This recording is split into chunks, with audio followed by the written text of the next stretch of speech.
Hey everybody, forgive the odd angle of the video. I'm now suffering from cat paralysis. But anyway, um, I wanted to offer my humble addition to the pantheon of people that are talking about David Lynch and his passing.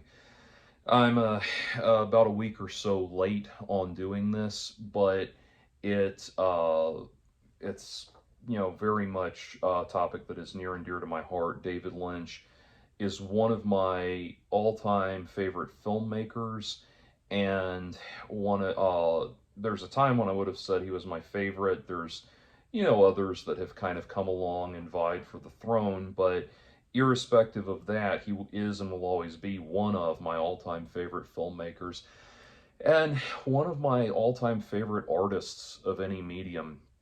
And I'm actually supposed to be on a podcast in the next couple weeks talking about David Lynch and talking about uh, his influence on me and that sort of thing, and just his influence in general. But I just had a few thoughts to give as kind of my personal personal homage, my personal nod to him. And one of the first things I can tell you where I first discovered his stuff was through Dune. And as far as I'm concerned, the David Lynch adaptation is the best adaptation of Dune. Not because, or for no other reason than it is the best looking, most visually engaging version that we've ever had. I tried watching the first of Denis Villeneuve's movies, and it just seemed like um, it just seemed like um, a perfume commercial set in a series of large empty rooms for pretentious French uh, heroin chic people that never talk. I mean, it was just this mumblecore nonsense that was a complete bastardization of Dune and everything David Lynch stood for. Um, and if you start taking me to task over that, we're not gonna have that discussion. But anyway, on to sunnier pastures. With regards to David Lynch, I can remember the first time I discovered Lynch was through Dune, and not knowing that that's who I was discovering at the time. But I was 8 years old, and my dad was getting me going on all of the great science fiction classics, which is reading all the great science fiction classics and the movies and everything. And that's how Hitchhiker's Guide became one of my favorite books. And you can see the Hitchhiker's Guide up there behind me, and all of that, and how I discovered William Gibson, and through the years and everything. And so, and oh, that's how he got me going on Dune. And my it's funny, my when my dad read me the a bedtime story, it always just ended up being a book he wanted to read. My mom did the picture books, and my dad did would find novels that he wanted to read that were interesting to that he thought I'd be interested in. And outstanding among them was Dune. And Dune was, it turned me on to the idea. It just captured my imagination from the get go. And then my dad got me the Dune computer game, and from way back when, way back in the late '80s, early '90s, when the first Dune computer game came out. I'm not talking about the one that we know as Dune 2, The Battle for Arrakis.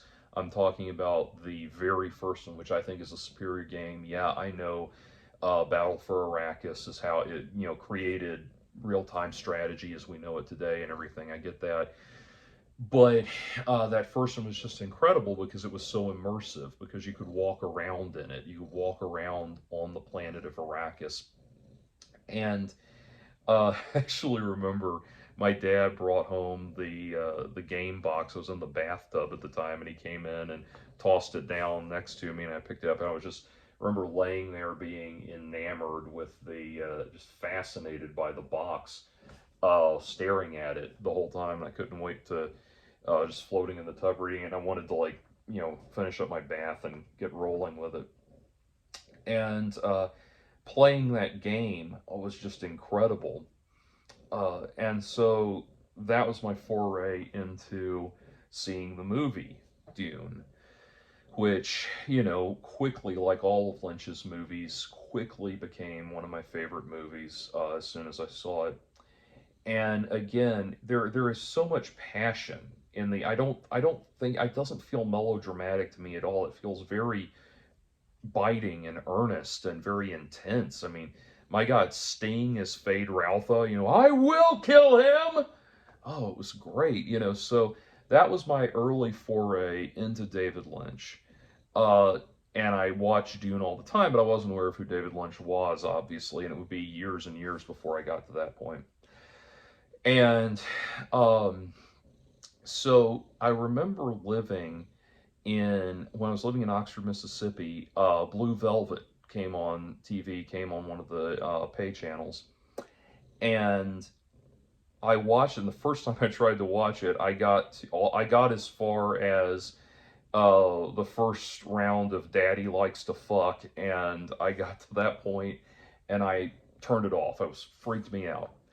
But it was such a brilliant and amazing movie, and I just became entranced by it.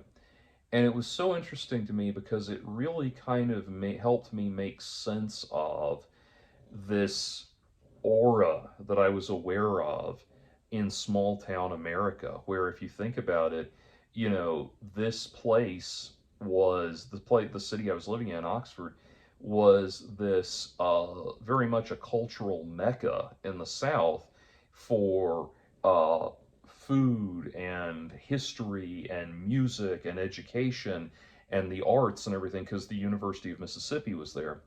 And so, they had they're known for their football and all of that, obviously, but they have excellent academics and excellent uh, writing and journalism and theater and all of that. And I thrived on all of that. And so it was so interesting to me because even so, there was this darker undercurrent to it. It was also a town of a lot of prejudice and a lot of carryover of very sinister attitudes and resentments from the loss of the Civil War and all of that, and so there was also this anger and animosity and aggression that was bubbling that was kind of this background radiation in what seemed like this very picturesque, beautiful, perfect little white picket fences kind of city. And that was so interesting to me because it really, when I saw Blue Velvet, it really kind of made all of that make a lot of sense to me. Like that feeling of like, everything seems very Nancy Drew Hardy Boys on the surface, and then suddenly it turns into this horrific underworld underneath it and everything. That was there. Right now in Oxford, Mississippi, there's this guy that's on trial for murdering a kid named Jay Lee, and he and Jay Lee were in a gay relationship that was potentially going to go public, and that's what they're establishing as the motive. They still haven't found the body, but there's all of this, like, as you read the story about it, like this guy allegedly is accused of killing Jay Lee to keep this gay relationship from going public, and it keeps. I'm not going to get way off in the weeds on that right now. You can look it up, though. It's fascinating, all the layers that keep getting peeled back in the story. That's what I'm talking about. Beautiful, picturesque perfection, Americana, with this sinister underbelly. And it was so interesting because where David Lynch has always made the world seem more bizarre and more and on the surface he seems to make the world more bizarre and more confusing and more surreal, but actually it's in doing that he helps make the world make more sense to me. He helps put um, a sense of clarity on these strange places and the dark recesses of the mind that I find myself going to. And it's so, that's what's so weird, is through all of David Lynch's stuff, as unnerving and disquieting as so much of it is, and as intense and upsetting as it is, the number one word I keep coming back to describe what he, how I feel about his work, is comforting. And that's what's so weird. But there really is, I remember the oh, perfectly, I'm blanking on the name of, was it Wilkes-Barre? I believe it was Wilkes-Barre, Pennsylvania. My parents drove me home from school one year, from college, and we stopped through Wilkes-Barre, Pennsylvania on the way home. And we left. As we left, we said, it felt like there was something weird in that town.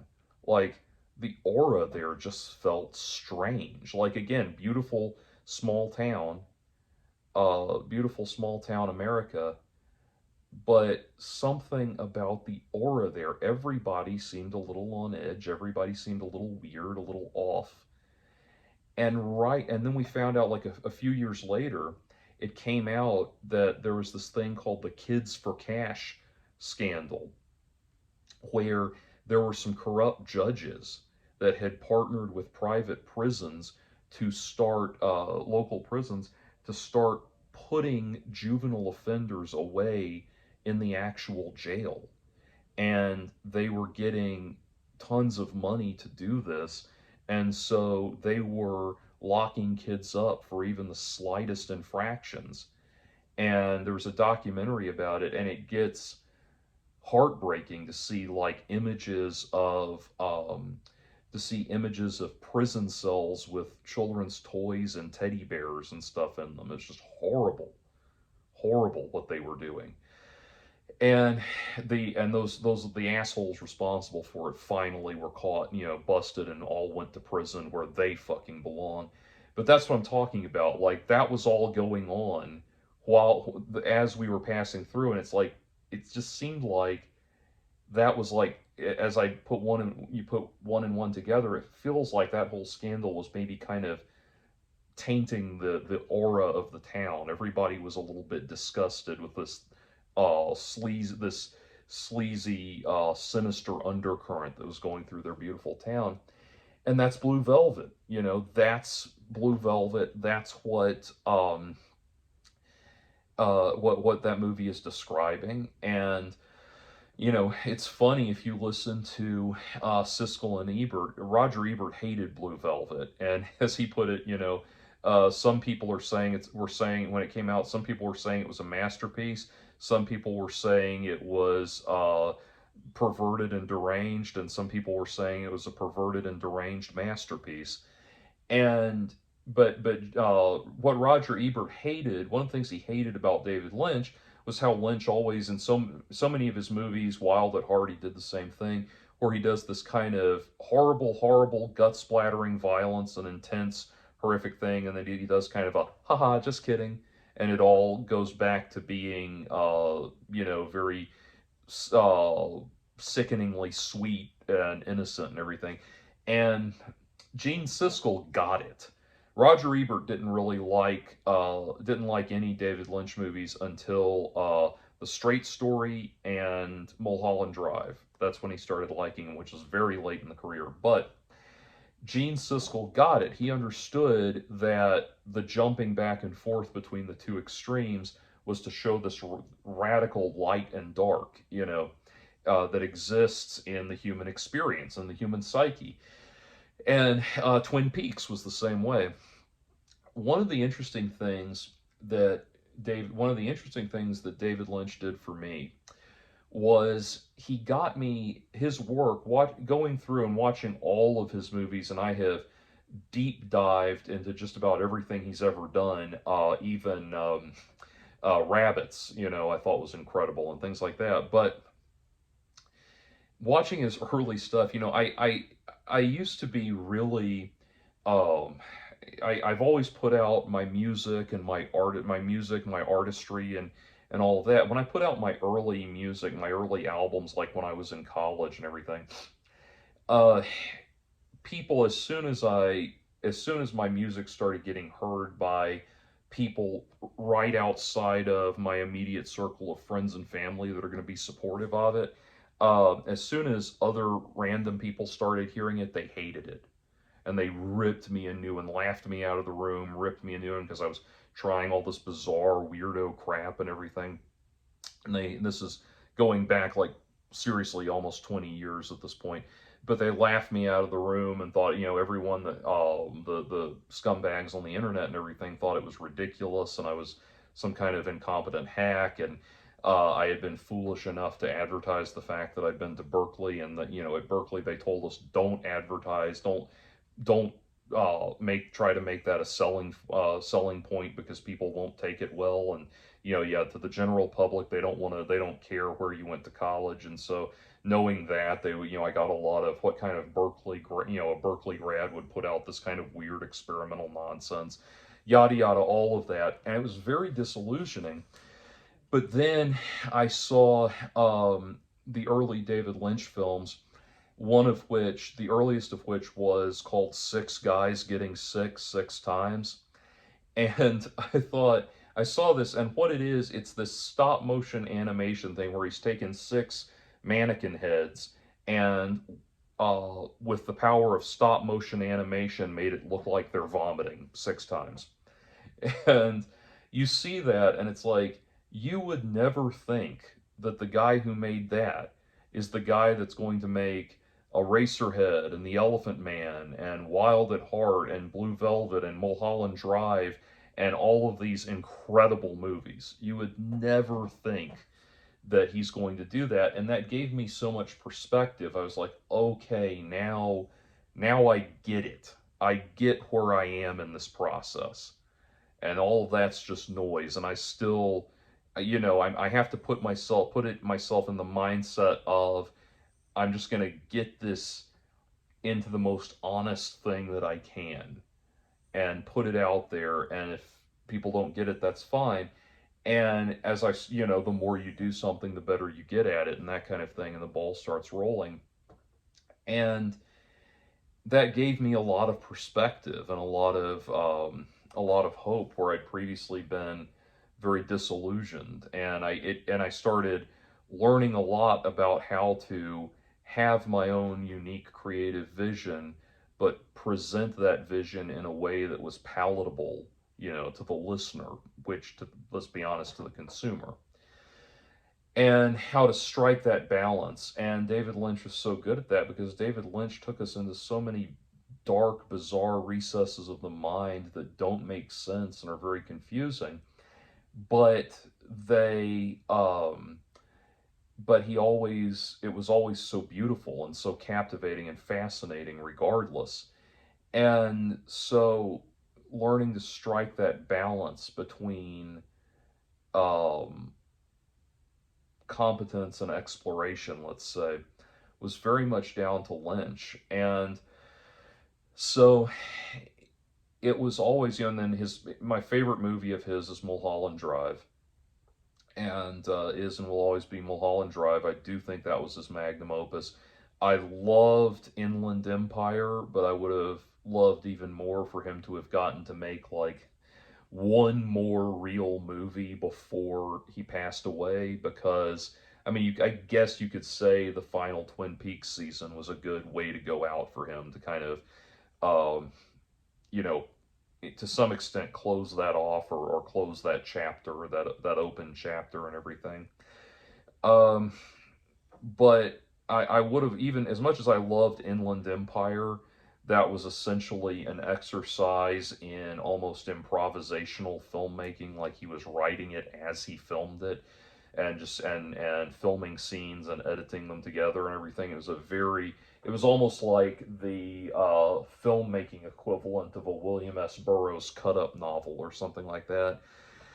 And it was beautiful and fascinating and captivating, but um, you know, I would love to have seen another very coherent, well plotted film like Blue Velvet, something that, or a wild at heart, something that has that very solid and coherent storyline, while maintaining the signature David Lynch weirdness. I would have loved to have seen something like that as his final project, but anyway, there's really I can't, there's obviously not enough I can say to do him justice, and there never will be for any of us. But one thing I will say is he got me so interested in delving into the depths of my own mind, and I never got fully into like going transcendental meditation as far as going to a guru and getting an actual mantra assigned to me and everything. I never went that far with it just because I didn't, as fascinated by him as much as I love him, his work and everything, it still was a little bit, it was still a little bit too much Tom Cruise Scientology vibes for me with him and Transcendental Meditation, even though I don't think Transcendental Meditation is anywhere near as problematic as Scientology. But it's still always, I just have kind of, whenever the celebrity, the actor or the musician, whatever, starts pushing their religion and everything, I start getting a little weird, a little wary of it and everything, feeling like I'm being recruited. But nevertheless, uh, I started doing more meditation and getting more comfortable going into my own mind. And my mantra, very appropriately, I would sit there, close my eyes, and repeat, "Through the darkness, the future past, the magician longs to see. One chance out between two worlds, fire, walk with me." Which, is a great chant, a great mantra. And I remember one time I was sitting in a recliner actually, um, and sitting there, and this was not long after I had gotten the DVDs of Twin Peaks and watched the first two seasons all the way through for the first time. I was sitting there meditating, doing, through the darkness, the future past, and just repeating it to myself. And I cleared out my own mind to such a degree that for a split second, there was this incredible feeling of falling down an elevator shaft and bam, hitting rock bottom like I landed, bam, and hit. Oh, there goes the cat paralysis. Just like bam, landed and crashed into the the floor of an elevator shaft, and it was almost like I felt myself hit bottom, like hit the floor, and I woke up immediately, opened my eyes immediately, sitting in the chair. It wasn't like that falling thing you do, that falling feeling you get when you're going to sleep sometimes. It was very different. It was very, very sort of just a split second of very real and very intense. And I wish I had been able to stay focused in that moment and find out what happened next after I hit that bottom of that elevator shaft in my mind. And and so it just got me so into meditation and into in a way into the occult, in the sense of wanting to kind of access those darker recesses of the mind and the subconscious, and realizing that these spiritual realms were very much analogous for the kind of the Jungian collective subconscious and everything, and that these were realms I could go to in my own mind. And I went through a phase where I was like meditating so hard and everything because I just, more than anything, wanted to suddenly find myself in a room with red curtains on the walls and a black and white checkerboard floor and a midget talking backwards to me and everything. It just, but or something like getting into what they refer to as the Black Lodge. What uh, like the Thelemites refer to as the Black Lodge, like the hidden place, the innermost dark recesses of the world and everything, and the psyche and all that. And so, in that regard, Lynch was just huge for me in terms of how I wanted to interpret the world, and how the and how this inner feeling I'd always had that the strangeness of the world was somehow more beautiful and more uplifting than what so many people regarded as the beauty and the idealism, the perfection of the world and everything. That the what was really fascinating was the strangeness and the surrealness of it and all of that.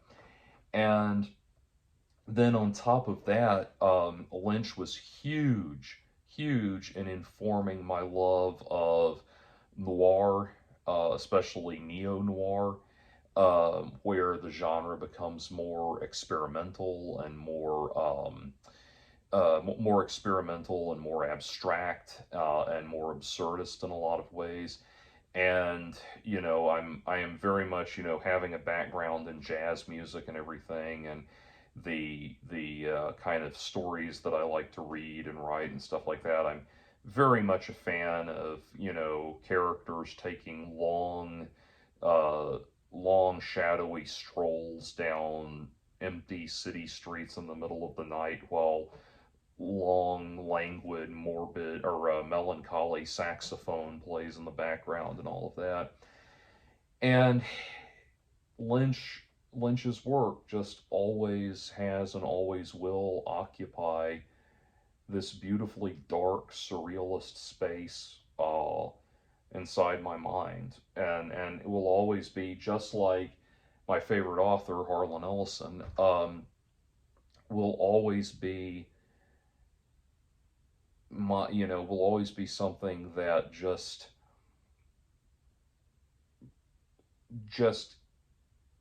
perfectly perfectly mirrors what I've always felt inside me in a to a degree that is almost haunting sometimes. How accurate it feels, like the way the inner recesses of my mind, and I would imagine a lot of people's minds, work. And so I'm kind of rambling at this point, but I just wanted to, rather than going through and giving this long, drawn out thing, I just wanted to kind of give some special observations and some special moments about Lynch. And finally, to say that I just love how his vision, he was such a Renaissance man, that his vision encapsulated every medium he touched. Most people don't know this. He had a comic strip called, it was the angry, I think it was the angriest dog in the world, or the angry dog, or something like that. But he had a comic strip, and the first two panels show a backyard where this dog is angry and growling and pulling at its leash, that's nailed to a stake in the backyard, and it's just angry like that. And all of the dialogue is in talk bubbles that you see the coming out of the window of the house, and it's the dog's owners are talking, and that's all it is that dialogue, and it's two panels of dialogue, and then a final panel that shows the same scene, but it's nighttime. And he did this for years, and it ran in alternative newspapers and stuff like that. And because it's the same three panels every time, he didn't have to keep drawing it. He would just call in to the publisher what the panels were, and they would put the text in for him. His music career, towards the end of his life, he turned towards music, and he started doing albums. Crazy Clown Time is an amazing record. Some of the female singers he collaborated with, and through it all, no matter what medium he's in, it always feels like David Lynch. And what an incredible thing when you can say that, no matter what medium you're in, your work is, your signature style is immediately recognizable. Just how cool is that? So those are just my some of my thoughts about David Lynch. and I am, he's one of those people that I always wanted to meet. Would have loved to have um, been a part of his art in some way. If I could have provided some music to him or something like that. Sadly, that will never be. But I've been going back and rewatching, all of his stuff in, basically in mourning, and I'm just entranced all over again. And so that's where it stands. Thanks for listening to me ramble, but yeah, it's a big loss, and this one definitely hurts. But what I hope for is that we will find, new and exciting voices that come along and fill that void. Um, there are people who make weird movies out there for sure. Yorgos Lanthimos makes weird movies. Um, the guy whose name is escaping me that made Holy Motors makes weird movies. A24 makes weird movies. All of that. But I don't know if, I'm not aware of anyone that has the same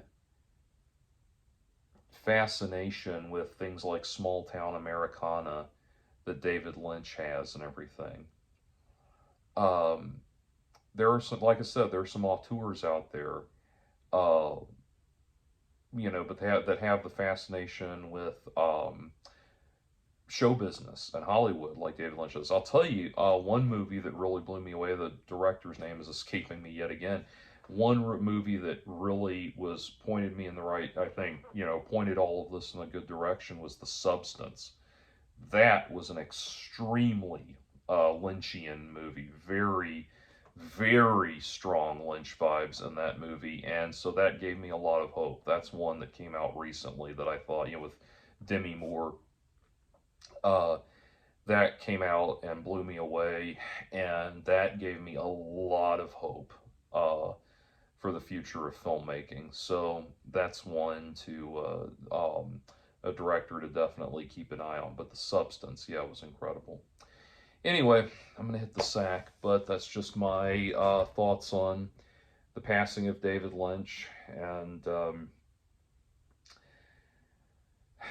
yeah, just an amazing, amazing creative soul, and nothing I say will ever fully encapsulate the significance of his contribution to filmmaking, to artistry, to the craft.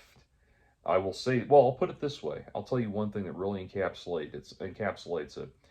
If there's one thing that creative people, writers and filmmakers and musicians, everything, hate, if there's one question they all hate getting, it's where do you get your ideas?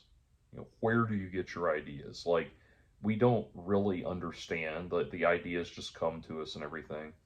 But if you watch, for example, the David Lynch masterclass, it's about getting ideas. And I think he, more than anyone I'm aware of, sought to answer that question. Where do we get our ideas? And his explanation of that an idea comes to you and you write it down. And when you write it down, and once you've written it down and you're not going to lose it, you send it back into the water. You send it back down into the depths like it's bait on a hook for the next part of that idea to come up to you, back up to you. That is so good and so deep on how that question on how to answer that question. And I think probably that more than anything is going to be his ultimate contribution. But man, it's a damn shame we're not going to get more David Lynch. I will say I hope that they don't try to continue Twin Peaks without him again. That's no bueno. But anyway,